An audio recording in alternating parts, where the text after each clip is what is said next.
Hello, ladies and gentlemen, welcome back. This is Force here with another World of Warcraft dungeon walkthrough. In today's guide, we will be taking a look at Auchindoun.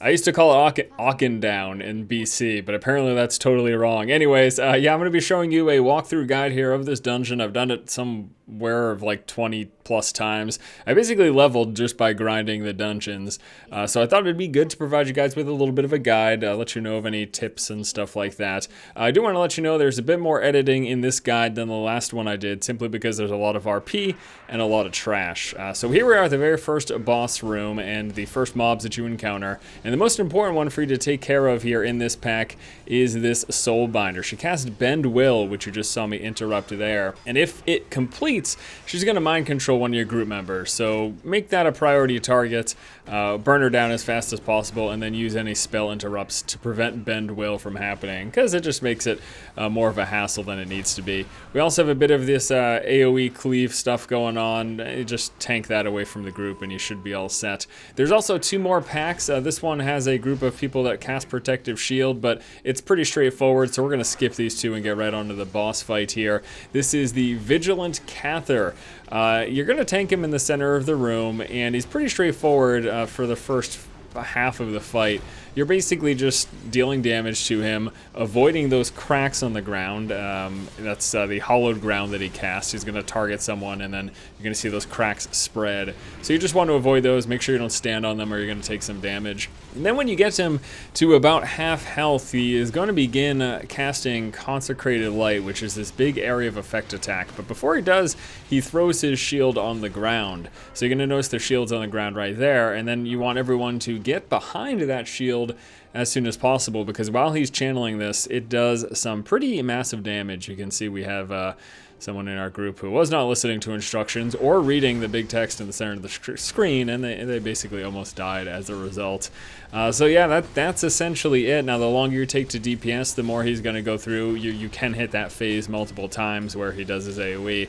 But it looks like my group on this particular run is dealing enough damage so that we will get him down before that happens. But yes, pretty straightforward basic fight. Just burst him down, avoid the cracks on the ground, and hide behind the shield. There you go. All right, once we've completed with this boss, we'll be moving on to the next trash pack. There's a portal in the center of the room. I don't know why they summon it, but they do. It confuses people. Don't take that. The next mob that I want to tell you about that's of note are these Arbiters. The Arbiter is going to target someone, charge forward, and then leave like a wave of AoE behind them. So I found it's best if everyone just stayed close together so she doesn't charge that far, and then burn her down as quickly as possible. Take care of the next ad, and then move along your merry way. The next couple of groups, there's a couple of mages that you just want to burst down as a priority. They do this Nova Bomb attack, and there's another group with an Arbiter in it, so make those your priority targets. And then at the end of the hall, we've got this group here. You want to take down the guy in the middle first, because he throws that little hammer on the ground that does a massive amount of that small radius AoE damage. Those purple beams basically do a ton of damage. So you want to take him out first. These two guys, they're just warrior dudes. I don't even know if they do anything. They've basically been hardly noticeable every time I've done a run. And now we're on to the second boss here, which is the Soul Binder Naomi. She's pretty straightforward, pretty simple as well. I guess that's pretty much the case for all this dungeon. Yeah, it's a pretty straightforward dungeon. But basically, it's just going to be a tank and spank. She's just going to throw some spells at you and whatever. But then when she gets to about half health, she is going to begin casting the Soul Vessel ability. So this little purple circle here, little purple ring. You want everyone to get in the center of it, because after she's done, this thing happens, and it's going to be a big AoE. And if you're outside of it, as our Shadow Mage once again happens to find himself outside of where he's supposed to be, if you're outside of it, then you're going to get hit. Now, she also moves into resurrecting some NPCs. Depending on how much DPS you have, you can actually ignore it. You'll notice that she's pretty low. She's like about 15 or 10%. I tell my group to ignore it. And then what I'm going to do is just stun them. And then when they're out of the stun, I'm going to fear them. And by the time they come back, she'll be dead. Now, if you don't feel like your group can kill her fast enough, then just go ahead and have them DPS down those ads. But it's been my case that you don't really have to. This next big NPC I want to tell you guys about, he has the Fixate ability. So he's just basically going to lock onto someone and hunt them down. There's nothing your tank can do. You can't taunt off of it. Unfortunately, you're unable to stun him, so you just have to basically tank the damage, burst him down as fast as possible. And then this upcoming room has a variety of imps. There are these big imps here that channel this Fell Blast ability. Now, by themselves, they're actually doing no damage. It is not until they finish the channel that they lay out a massive amount of damage in a spell on a random target. So you want to interrupt them with spell interrupts or stuns and stop them from completing that. There's also this Fell Guard here. He doesn't, I think he like knocks you back. I'm the only one who ever gets hit with that as the tank, so just, you know, DPS them down. Now the small imps, if you walk into them, they're going to stun you, but beyond that, they do nothing besides just wander aimlessly. Once you get to the end of that room, there is a big group of 5 of these pyromancers. So again, you're going to want to interrupt all their spells, and then you move into this room. Now this is the third boss room, Azakil, and I'm probably saying that wrong. And you're just going to clear all 3 packs, and then he summons again. Make those imps a priority and make sure you interrupt their spell casting. Now the first phase of this is a pretty straightforward tank and spank. You're dealing damage, your tank's taking the hits to the face, and tank's gonna get kicked back every so often with this Fell Lash ability, and you can just see me charge back right into that. And then after you've done a bit of damage to him, he'll move into phase 2, which is a minion focused phase. So there's not a lot going on. Just try to avoid the fire. Whenever you see garbage on the ground that doesn't belong to anyone in your group, make sure you're not standing in it. So you can see he's gone ahead and floated up into the air, and at that point he summons forth a bunch of demons. So you're going to get some of those Fell Guards, you're going to get some of those large imps, and some of those small imps. Again, your biggest priority target are these big imps, the ones that are casting Fell Blast. Get those spell interrupts, stun them, whatever. Take care of the Fell Guards. They're really not that dangerous, and you'll see all that AoE Fell fire damage right around that boss. Once he comes down from the summoning phase and lands, there's gonna be that big radius of fire right around him.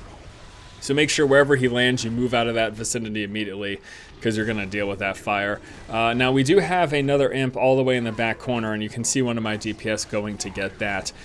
You know, I found sometimes you can probably ignore, if you've killed like at least 2 of the ads, you can probably ignore the third one, especially if it's an imp. Yes, he's going to randomly hit someone in your group, and it's going to do some damage, but it hasn't been, in my experience, in all the runs that I've done, it hasn't been absolutely 100% necessary to kill that third ad, but you can if you want to.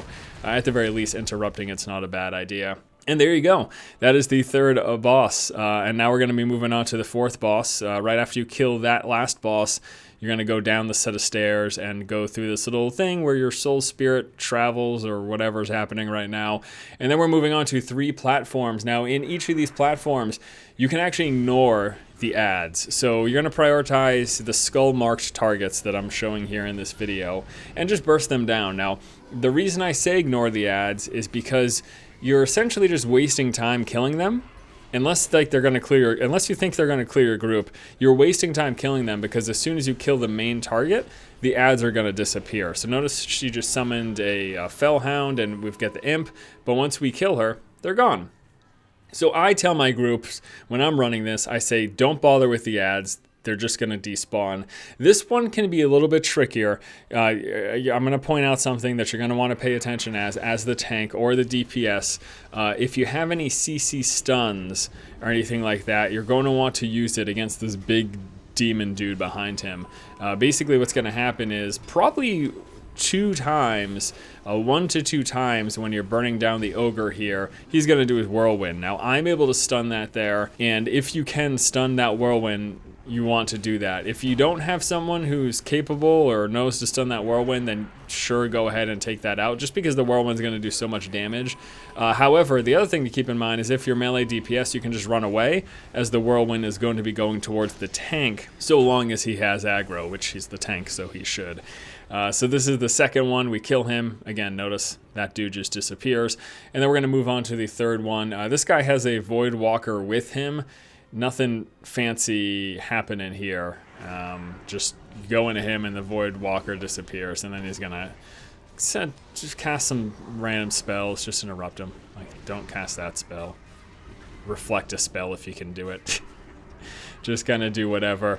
And unfortunately, my Party member popped a bloodlust because they thought it was the boss fight, so... Oh well, what can you do? It's just so funny. All right, and here we are now. Yes, believe it or not, we have come to the end of the dungeon, and the final boss fight is rather straightforward. He's just going to sit where he is right now, and you're just going to DPS him. There you go. Now, there is a second mechanic in which he changes forms, which we'll talk about once it gets there. And basically, he's going to turn into one of 3 specs for the Warlock: Demonology, Destruction, or Affliction.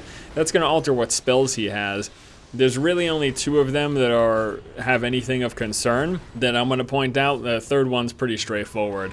So let's see, he's going to go ahead and channel right now, and I believe this is going to be the Demonology one, so he's basically going to turn into like a little mini Illidan. Yeah, that's the case. So depending on which one he channels from, it's going to change whether he's Demonology, Destruction, or Affliction. When he's Demonology, he's going to do a knockback ability called Chaos Wave, which will do this like forward wave that'll knock, see that thing right there?